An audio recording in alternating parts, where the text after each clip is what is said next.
Bonsoir à tous. On commence ce flash de 18h par l'audience que le vice-président a accordée à une délégation du groupe bancaire UBA. C'est un groupe qui est prêt à accompagner la Côte d'Ivoire à l'émergence. C'est cette volonté que la délégation est allée exprimer à Daniel Kablan-Duncan ce jeudi. Le Premier ministre Amadou Gon Coulibaly, lui, est arrivé à Dakar, la capitale sénégalaise, ce jeudi pour prendre part à la conférence sur le financement du partenariat mondial pour l'éducation. À son arrivée, Amadou Gon Coulibaly a été accueilli par son homologue sénégalais. La conférence sur le financement du partenariat mondial pour l'éducation a pour objectif de lever 3,1 milliards de dollars, soit environ 1550 milliards de francs CFA, pour financer les plans d'éducation dans 87 pays en développement. Le Premier ministre ivoirien représente le président Alassane Ouattara à cette conférence internationale où est attendue une vingtaine de chefs d'État.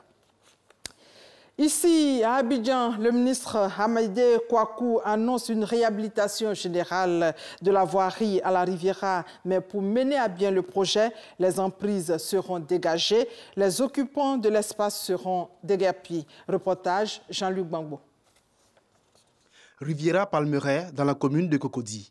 Des engins tournant à plein régime. Nous sommes sur le chantier de réhabilitation de la rue Ministre, une voie connue pour ses récurrentes inondations en temps de pluie. Rue Ministre, mais ça me fait honte. Il n'y a pas de voie ici quand il pleut. On a acheté le terrain avec les grands travaux, avec toutes les commodités. On a été surpris par les eaux pluviales qui ont dégradé donc la rue, qui était une rue d'excellence qu'on appelait la rue Ministre. En visite sur le chantier, le ministre des Infrastructures économiques, Amédée Kouakou Kofi, donne les raisons de la dégradation de cette voie. Il y a beaucoup d'immeubles qui ont été construits et ces immeubles-là n'ont pas mis de réseau d'assainissement chez eux. Ils ont branché carrément toutes leurs eaux usées sur les canalisations, ce qui est inacceptable. C'est une discipline notoire, crée des problèmes importants à la chaussée. Amédée Kouakou Kofi annonce des mesures vigoureuses pour mettre fin à ces occupations illégales. Ceux qui ont construit dans les emprises, on va les enlever, on va enlever leur maison. Parce qu'ils n'ont pas le droit de construire dans ces emprises, ce n'est pas leur terrain à eux. Une action à laquelle les autorités municipales ont promis de s'associer. Avec le ministre, nous allons nous mettre dès maintenant sur le terrain. Il y a des barrières qu'on va casser, il y a des maisons. On va l'envoyer des mises en demeure parce qu'il ne peut pas être là. Ce sont des zones où il ne devait pas construire. Les populations, elles attendent que l'acte soit joint à la parole. Je souhaite qu'au-delà des discours, que M. le ministre puisse concrétiser cela par les actes. Nous attendons les travaux et qu'on attend le ministre à pied d'œuvre pour que vraiment dans 2 à 3 semaines, il puisse déployer son équipe sur le terrain. Avant la rue Ministre, Amédée Kouakou Kofi a visité les chantiers de 2 autres ouvrages routiers en cours de construction à la Riviera. Toujours en insistant sur la nécessité de libérer les emprises des voies afin de garantir à la population des ouvrages de qualité. On s'intéressera ce soir au dossier du Probo Kuala. 12 ans après le déversement des déchets toxiques à Abidjan, cette affaire est sur la table de la COP2 à Abidjan. Il faut dire que ce sont 500 tonnes de déchets qui ont été déversés, faisant des milliers de victimes en Côte d'Ivoire. À 20h, Grace Kando revient sur les faits et sur les assises de la COP2.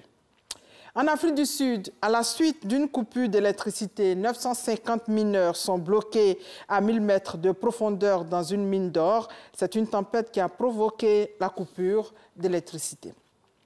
Et il y a un nouveau gouvernement au Burkina Faso depuis hier. 33 membres, dont 28 ministres contre 32 membres pour le précédent.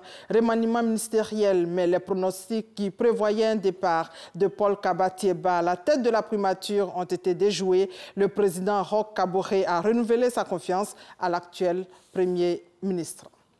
Et pour terminer, de nouvelles violences intercommunautaires ont fait au moins 14 morts dans le centre du Nigeria. Il s'agit sans doute d'une vengeance des éleveurs après une autre attaque perpétrée le week-end dernier par les agriculteurs lors de laquelle 73 têtes de bétail ont été abattues et 2 éleveurs ont disparu. Et voilà, c'est la fin de ce flash réalisé par Conan Stéphane. On se retrouve à 20h. Merci de votre fidélité.